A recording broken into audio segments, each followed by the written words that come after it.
আরে পরিশ্রম তোমাকে গড়ে তোলে। তুমি যদি এখন তোমার ছেলেটা না দাও তাহলে একদিন তোমার আফসোস হবে। এটা কখনোই দেরি হয়ে যায় না, কেবল চেষ্টা চালিয়ে যাও।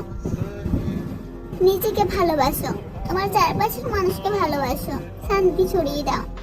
জিন, তোমার উপস্থিতি অন্যদের সুখ এনে দিতে পারে।